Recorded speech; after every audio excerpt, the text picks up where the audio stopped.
Hey y'all, welcome to part 11 of my garden extension series, and today we're finally going to be filling up the second raised bed that I got, which is a 4 by 8 by 2, meaning it is 4 feet long, 8 feet wide, and 2 feet tall.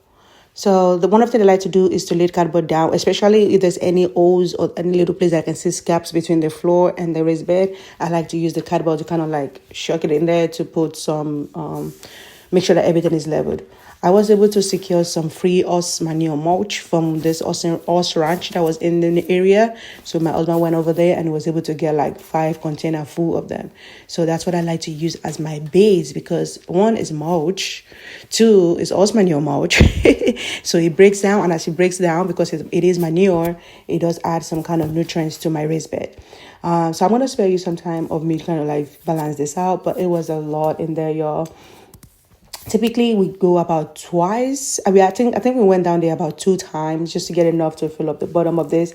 I like to fill this with almost up to halfway, and then I went around my garden. Any of the soil that I have in my potting mix that I don't plan on keeping, I dump all of that in there too, like previous soil from last season. And then I had some compost in the kitchen, like waste. I put those in there as well, and I'd like to like break the chunks.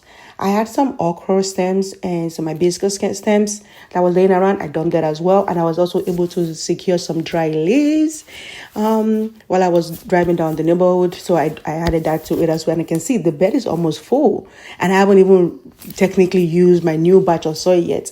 Yes, technically they had some soil in there, but it was like recycled soil from last season. So I was able to at least save me some money.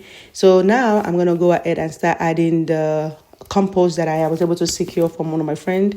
So I added that as much as I can all the way to the top. I left enough space because I know that I'm still going to be going over it with some compost. At this point, I went ahead and I added my soil amendments, which include bone meal, blood meal, earthworm casting, vermiculite and some perlite. And now I am topping it up with some compost from Living Earth. As you guys know, if you follow me, that is my girl. We've been riding since last summer, ever since one of my neighbors recommended it to me, and it's been such a winner in my garden since then. Look at how dark it is. It's just perfection.